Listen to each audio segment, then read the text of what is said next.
हम सभी चाहते हैं कि हमारे बच्चे इंग्लिश की छोटी छोटी स्टोरीज़ जो होती हैं वो पढ़ना स्टार्ट करें, लेकिन क्वेश्चन होता है कि हम किस एज ग्रुप में ये इंट्रोड्यूस करें बच्चों के सामने, और स्टार्टिंग के जो बिगनर्स होते हैं उन्हें हम ये कैसे रीड करना सिखाएं।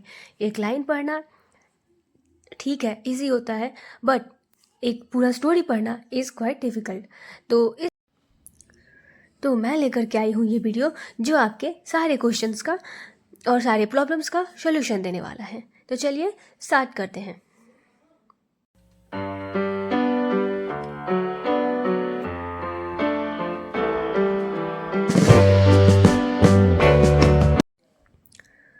आज की जो स्टोरी होने वाला है वो ये है। आप इसी तरीके से कोई भी स्टोरी बुक ले सकते हैं और उसमें स्टोरीज़ होती हैं उसे पढ़ाना स्टार्ट कर सकते हैं। ठीक है, सबसे पहले आता है कि एज ग्रुप।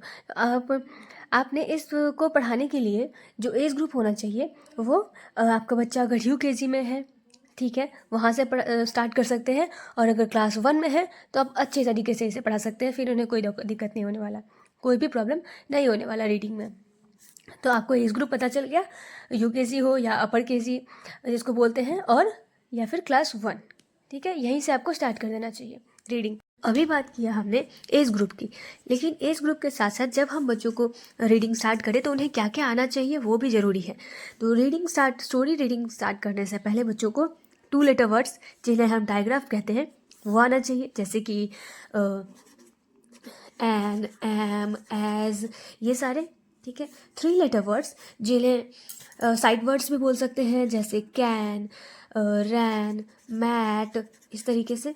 और उसके बाद ब्लेंडिंग लेटर्स जैसे प्ल, स्क, इस तरीके से, ये सभी आना चाहिए। जब तक आपने ये 3 टॉपिक्स कवर नहीं किया है बच्चों को, तब तक रीडिंग पढ़ना स्टार्ट नहीं करवाइए। ठीक है, और अगर आपने अभी तक नहीं पढ़ाया है तो आपको इससे रिलेटेड वीडियोस मेरे चैनल पे मिल जाएंगे, आप जाके देख सकते हैं, जहाँ कि आप ईजीएस्ट वे में बच्चों को पढ़ा सकते हैं 2 लेटर, 3 लेटर और ब्लेंडिंग लेटर्स।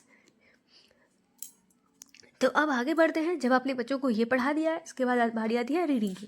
तो चलिए रीडिंग करना स्टार्ट करते हैं। अब बारी आती है जो किसी भी स्टोरी के जो टाइटल होता है उसको पढ़ने की। सबसे पहले आप टाइटल ही पढ़ते हैं, इसे बोलते हैं द। इसे हमने इजीली द कैसे बोल दिया, क्योंकि 3 लेटर वर्ड्स में मैंने अच्छे से पढ़ा रखा है। 3 लेटर वर्ड्स द, THE क्या होता है, द। तो जब भी बच्चे इसे देखेंगे, अगर वो पढ़े होंगे, इसे देखेंगे तो देख करके ही द बोल देंगे। अब है इसे पढ़ने के बारे, देखिए, ह, ए, र, ए, एस, हेरे। इसको हम हेरे नहीं पढ़ेंगे। आपने ब्लेंडिंग लेटर्स अगर मैंने से पढ़ा होगा तो उस वीडियो में आप देख सकते हैं कि ई की वजह से ई का साउंड चेंज होता है, इसलिए हम इसको पढ़ेंगे ह, ए, र, hare, the hare, and the ट, अ, ट, र, टॉर, ट, इज, टॉर, ट, इज, tortoise, the hare and the tortoise. ये हो गया टाइटल ऑफ द स्टोरी। अब बारी आती है स्टोरी रीड करने की। एक और चीज़ जो मैं बोलना चाहूँगी कि जब भी आप स्टोरी रीडिंग के लिए कोई भी बुक परचेज़ करें या आपके पास अवेलेबल हो, तो उसमें ये चीज़ ज़रूर नोटिस करिएगा कि वो पिक्चर से भरा हुआ हो। क्यों मोर किड्स, क्यों सभी को, हम सभी को पिक्चर्स जो है हमेशा अट्रैक्ट करते हैं, वो हमेशा हमारे दिमाग में फिक्स हो जाते हैं, हम इसे कभी उसे भूलते नहीं हैं। तो इसलिए अट्रैक्टिव पिक्चर्स होना बच्चों के रीडिंग को का लेवल ज़रूर अप करता है। ठीक है, तो देखिए यहाँ पे कैसे पिक्चर्स बना हुआ है। अब हम इसके स्टोरी को रीड करते हैं। और हाँ, स्टोरी रीड करते वक्त जो शॉर्ट स्टोरीज होती है ना बच्चों के लिए, ये नहीं कि कोई बड़े का बुक ले लिया उसे में इससे पढ़ाने लगे, जी नहीं। स्पेशली किड्स के लिए डिज़ाइन किए हुए बुक्स ही लीजिए, क्योंकि उसमें ऐसे ही लेटर्स होते हैं, ऐसे ही वर्ड्स होते हैं जो एक बिगिनर्स को चाहिए होता है रीडिंग के लिए। यहाँ देखिए, ये टोटल 4 पॉइंट्स दिए गए हैं और इस 4 पॉइंट्स में ही एक पूरे स्टोरी को कवर कर दिया गया है।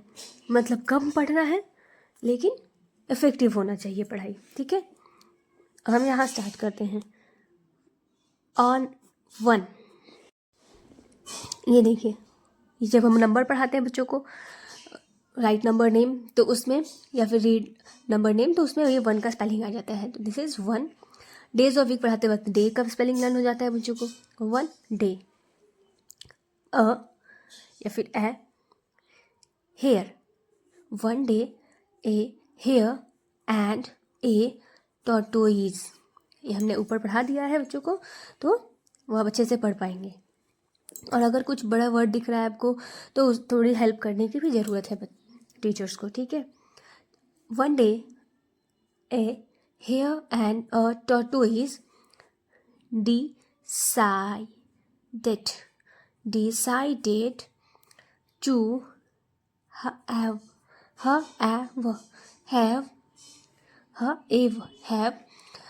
one day a hare and a tortoise decided to have a race,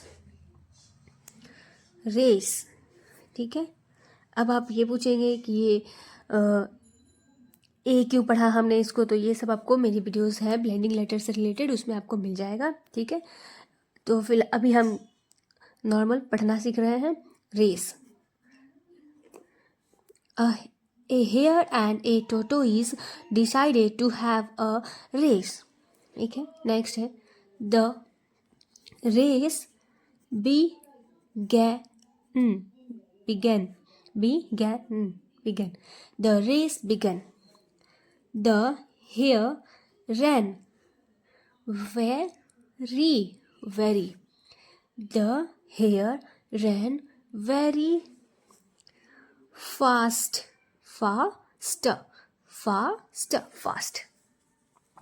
अब ये भी यहाँ पे हमने इसको ए को आ क्यों पढ़ा, ए क्यों नहीं पढ़ा, इसके भी रूल्स हैं जो आपको, अगर आप मेरी वीडियोस को फॉलो करते हैं तो आपको पता होगा।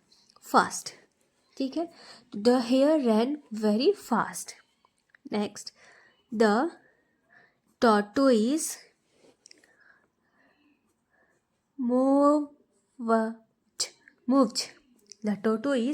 मूव्ड। यहाँ पे आप बच्चों को इनिशियल स्टेज पर ऐसे ही पढ़ाइए कि ये मूव्ड है, ये मूव की स्पेलिंग है, ठीक है। मूव नहीं, move. The tortoise moved slowly. इसमें ज़्यादा ब्लेंडिंग लेटर है, यहाँ भी है, यहाँ भी है, यहाँ भी है, तीनों ही ब्लेंडिंग लेटर्स हैं।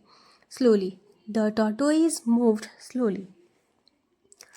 द हेयर, बार बार बच्चे हेयर पढ़ रहे हैं, टॉर्टोइज पढ़ रहे हैं, तो अगली बार जब वो पढ़ेंगे नेक्स्ट टाइम, तो अच्छे से लर्न हो जाएगा उन्हें, और वो स्पेलिंग को देख करके ही बोल पाएंगे hair. The hair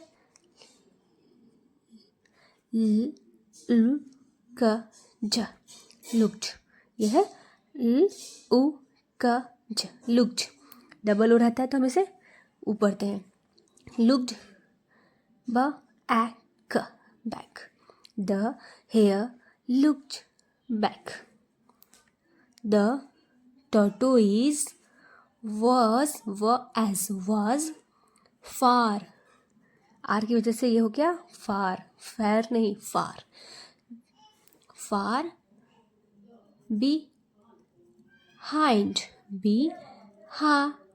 behind, behind, इस तरीके से। The tortoise was far behind। जब आप वर्ड्स को तोड़ के पढ़ा रहे हैं तो आप स्टार्टिंग में तो ऐसे ही पढ़ाइए, फिर जब आप दूसरी बार एक फुल स्टॉप से दूसरे फुल स्टॉप पर आएंगे सेकेंड टाइम, तो उसको अच्छे से एक बार पूरा ही पढ़ दीजिए, सो दैट क्लियर हो जाए। The tortoise was far behind, इस तरीके से। सो ही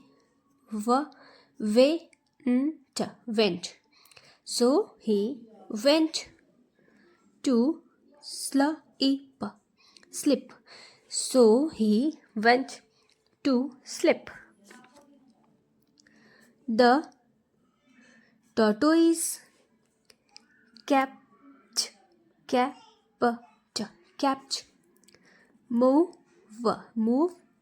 moving.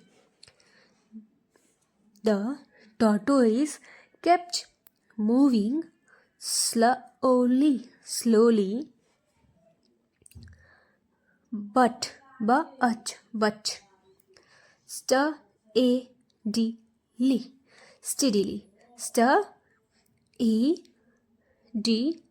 steadily. The tortoise kept moving slowly but steadily. When the hare woke up, the tortoise had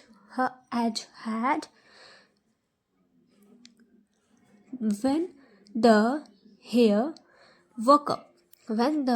woke up, the tortoise had already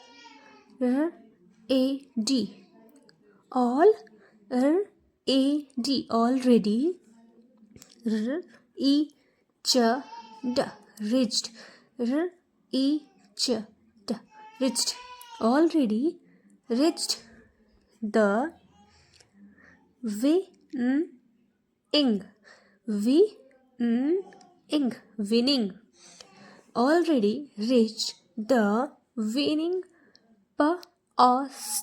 post.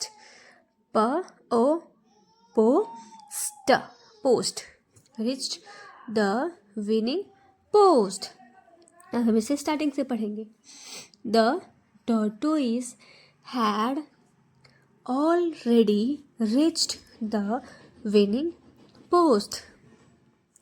और अभी हम बच्चों को मीनिंग नहीं सिखा रहे, क्योंकि अगर आप मीनिंग बताने लगोगे तो बच्चे उसमें मीनिंग ही सीख लेंगे और फिर इसे रीड करना नहीं चाहेंगे, या फिर भूल जाएंगे रीड करना, या फिर अच्छे से नहीं कर पाएंगे. इसलिए पहले रीडिंग सिखाइए, मीनिंग्स उसके बाद आप दूसरी बार स्टोरी को पढ़ाएं, इस स्टोरी को, तो उसका मीनिंग बताइए. लेकिन reading is the must.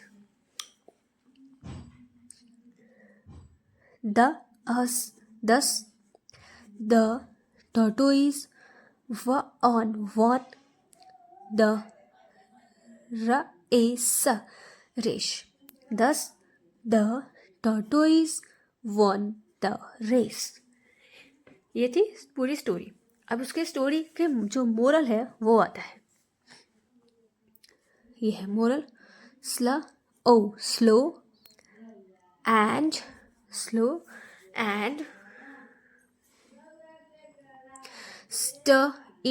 steady. Slow and steady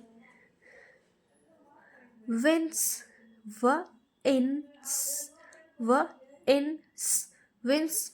the